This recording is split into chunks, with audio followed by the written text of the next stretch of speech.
Deux boxeurs du studio Santé Gym qui sont avec nous. Simon Boucher, dernier champion, soit du temps passant, des gants de bronze du côté de Trois-Rivières, et son entraîneur Mike Breton, qui est également combattant. Bonsoir les gars. Bonsoir. Comment vous allez? Je vais très bien. Ouais, super bien. Parfait. Alors, on va débuter avec Simon, si tu le veux bien, Mike. Simon, comment tu as débuté dans le monde de la boxe et qui t'amène à pratiquer ce qu'on appelle également le noble art? Je te dirais que c'est mon père qui m'a amené cet entraînement-là à la tête quand j'étais très jeune, parce que lui, il pratiquait ça dans son jeune temps, les années 70. Puis quand je suis arrivé à l'âge un petit peu plus mature, j'ai décidé d'aller m'entraîner de mon côté seul au Santé Gym, quand je suis arrivé à Saint-Georges. Puis j'avais été pris en main par Eric Gosselin, le propriétaire. Puis j'ai débuté au mois de mai de l'an dernier, puis je me suis entraîné tout l'été très très fort. Puis j'ai eu mon premier combat le 26 octobre à Robertson, qui était mal parti, parce que j'étais pas prêt, mais je voulais tellement me battre, parce que c'est mon rêve d'être un futur boxeur, comme je suis présentement. Puis ça... Même si j'étais pas prêt, je forçais tout le monde à ce qu'il me trouve des combats, parce que je voulais montrer aux gens que j'étais capable de prouver tout l'entraînement que j'avais fait. Est-ce que tu as eu l'impression de brûler les étapes? Je te dirais que moi, dans ma tête, je pensais que j'étais prêt, sauf que tout le monde autour de moi me disait que je l'étais pas. J'avais jamais fait de sparring. Je travaillais juste ma technique, parce que c'est toujours été ma faiblesse, parce que moi, j'étais un gars qui cogne dur. Fait qu'il faut travailler ma technique. Puis c'est ça, Eric il me disait souvent, t'es pas prêt, il faut attendre un peu. Mais moi, je l'ostinais, puis je disais, je veux me battre, c'est comme ça que je vais apprendre. Fait que finalement, on a essayé. Ça n'a pas marché, sauf que c'est dans ce temps-là que j'ai appris beaucoup. Puis c'est là que j'ai vu que j'aimais vraiment ça. Fait que je me suis donné encore plus, puis j'ai travaillé plus fort pour devenir meilleur. Moi, je me rappelle quand je t'avais vu boxer tranquillement pas vite au studio Santé Gym, j'en parlais avec Eric. Il y a du talent, le kid, mais je pense que il y a un petit défaut. Il est un peu tête de cochon. T'sais, il veut tellement bien faire qu'il en met un peu trop. Est-ce que tu as l'impression justement que le fait d'avoir peut-être un peu plus écouté tes entraîneurs dernièrement, ça apporte tes fruits? Ah, ça a apporté très, très fruits, parce que mes 3 premiers combats, j'écoutais pas vraiment. J'avais un peu la broue dans le toupette, comme on dit. Je me pensais meilleur que j'étais vraiment. J'écoutais pas, puis je misais trop sur ma force de frappe, parce que j'ai jamais pris un adversaire qui faisait plus fort pour le moment. Puis quand mes coachs ils me disaient fais pas ça, fais-le comme ça, je les écoutais pas. Puis heureusement, malheureusement je voulais dire, ça a pas marché. Mais j'ai finalement compris en les écoutant qu'eux autres ils pouvaient voir, il y avait une vision du combat que moi je pouvais pas voir dans le ring. Tu t'es inscrit aux gants de bronze. Avec quel état d'esprit tu t'es présenté au tournoi, puisque bien sûr c'est réservé aux amateurs qui ont 5 combats et moins? J'étais arrivé là pour prendre surtout de l'expérience provinciale. Parce que je me suis dit que toujours boxer dans la région locale de ma région, c'est toujours des boxeurs soit je pouvais les connaître, ou je pouvais en apprendre sur eux avant même de monter dans le ring. Tandis que là, boxer à Trois-Rivières contre des gars de Montréal et partout au Québec, ça m'a donné une nouvelle porte. Puis j'ai pu apprendre beaucoup plus que battre contre des gars de la région ici. Le fait de te présenter dans le ring justement contre des gars que tu n'as jamais vus, que tu connais pas, est-ce que tu prends beaucoup d'expérience dans ce temps-là? J'en ai pris beaucoup plus que dans mes autres combats. Il y avait le fait d'avoir peur. J'étais dans quelque chose de nouveau. Puis je passais une fin de semaine avec mon coach puis mon meilleur ami qui a fait aussi les gants bronze. Puis c'était de quoi que je vivais pour la première fois, puis j'ai bien apprécié. Puis ça a porté fruit, je pense bien. Tu viens de donner un élément intéressant. Tu me dis que c'est la première fois que tu avais peur. Dans le fond, c'était l'inconnu, le fait que tu connaissais vraiment pas ton adversaire. Est-ce que c'était une peur justement qui t'a fait grandir, qui t'a poussé à être meilleur? Tu sais, on dit toujours, dans la vie, on se bat jamais si on n'a pas peur. Tu te bats pas quand tu t'iras pas battre à quelqu'un si t'es sûr de gagner ou de quoi de même. Puis c'est ça, quand j'étais arrivé là-bas dans le ring, avant d'arriver dans le ring, je voyais des centaines de boxeurs, des gars qui étaient beaucoup plus gros, des gars qui étaient en shape. J'ai vu des professionnels, dont Ray Martel-Baouli.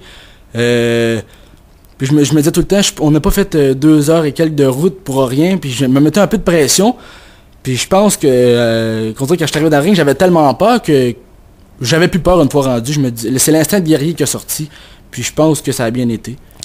Si tu analyses ton tournoi là, des gants de bronze, selon toi, ta meilleure performance dans des combats que tu as livrés et pourquoi? Je te dirais que ça a été mon 2e combat. Parce que le premier, j'avais beaucoup peur, je savais pas quoi m'attendre. J'ai gagné, sauf que j'ai donné beaucoup de claques en garochant. C'était pas la perfection. Mais comme je dis, le gars il a eu peur de ma main droite, j'ai gagné. Sauf qu'au 2e combat, le gars, on avait vu la veille, en 8e de finale, il était très bon. Il avait une technique hallucinante. Il enchaînait des coups de 6 à 8 répétitions. Tous les coups passaient. Fait que j'ai regardé mon coach, puis on avait un peu peur, parce que moi qui étais plus un cogneur, qu'un gars technique, on se disait, ouais, ça va être un peu difficile. Mais bon, on est arrivé dans le ring, j'avais un petit peu moins peur. Puis ça n'a pas été long quand j'ai placé ma droite, puis que le gars il a vu le nez qui coulait partout, il y avait plein de sang, il a commencé à... Il restait loin de moi, mettons. Tu y as fait mal.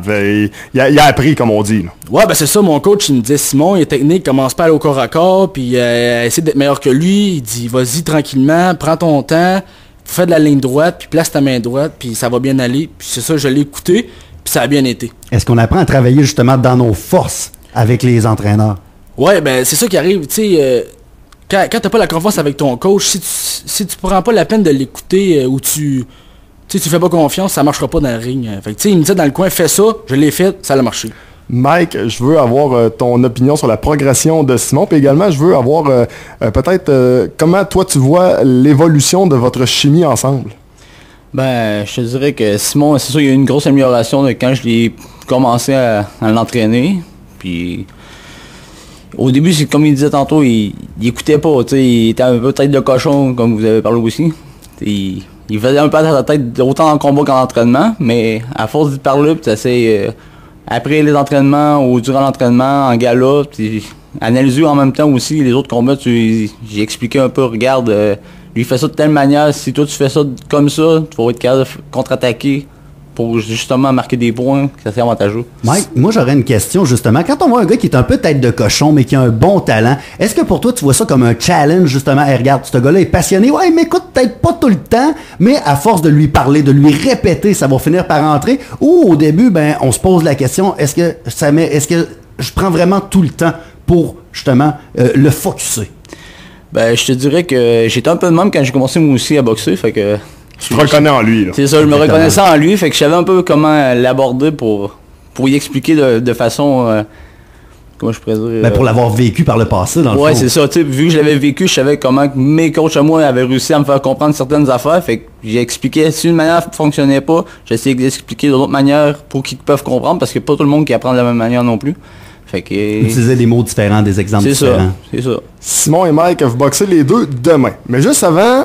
J'ai ceci pour toi, Simon, à te faire entendre. Le boxeur David Lemieux, qui est ton idole, avait un petit quelque chose pour toi.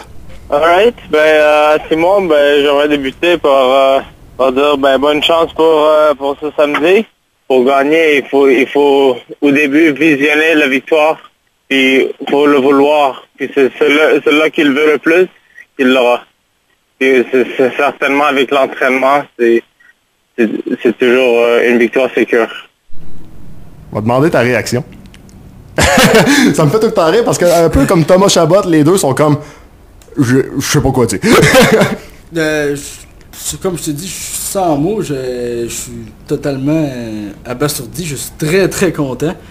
Je sais pas quoi dire. Ben faut dire quand même, on va expliquer à nos auditeurs que Simon, avant le début du show, il disait hey, si jamais vous êtes capable de parler à David Lemieux, qui pourrait avoir un petit mot pour moi, je l'apprécierais beaucoup. Et moi, puis Gabriel dit ça va être difficile. Écoute, David Lemieux, on a réussi à y parler hier. Il faudrait le rappeler. Avec Adonis, ça avait été plutôt facile. On te garantit rien. On se faisait des clins d'œil en se disant la cote est juste là. Simon, on va te laisser. Ça fait plaisir? Oui, ça me fait très bien plaisir. On va te laisser reprendre tes esprits 2 secondes, mais juste avant, on veut savoir qui c'est que t'affrontes demain. J'affronte Raphaël Grondin, un gaucher du club de boxe de Fighter, qui a gagné lui aussi les gants bronze en même temps que moi.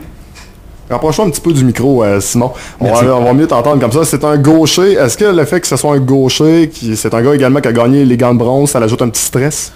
Ben, le stress, c'est plus que le gaucher, on n'en a jamais beaucoup. C'est toujours difficile parce qu'il faut boxer à l'extérieur de sa garde. C'est plus compliqué.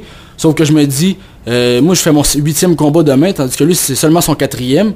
Puis, moi, le gant bronze, j'ai battu 3 gars pour être champion, tandis que lui, il était seulement 2. Il en a battu juste 1. Puis le gars qui a battu, c'était pas de quelqu'un qui était si dangereux. La preuve, il s'est déboîté l'épaule en lui donnant un coup de poing. C'était pas la grosse machine, mais bon, il est champion, il faut y donner. C'est un gars qui fait très fort. Puis, comme je te dis, c'est un gaucher. Fait que je garantis pas la victoire, mais je vais donner tout ce que je peux. Puis j'assure à tout le monde que je vais donner un show spectaculaire.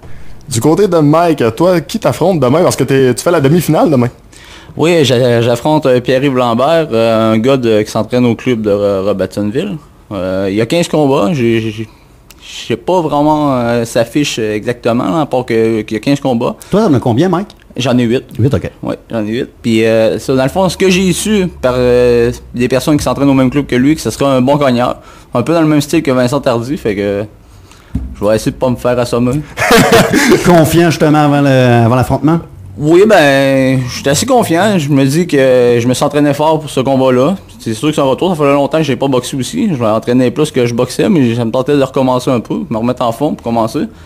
Puis là, je suis pas un bon gars aussi, un bon boxeur. Lui aussi, ça fait quelques années qu'il n'a pas trop boxé. Parce qu'en gala, il s'entraînait, mais il boxait pas en gala, fait que ça va être un bon retour, je pense, pour autant l'un que pour l'autre. Quels sont les préparatifs maintenant qui te restent à faire? Le combat est demain. Probablement, la pesée est faite. On mange le plus possible, prendre du poids. Non, on se pèse demain à 6 heures. Ah, mon Dieu, ça, c'est plus plate un peu. Fait que c'est encore en vérification des poids. Ça doit compliquer la tâche quand même quand t'as pas ton 24 heures.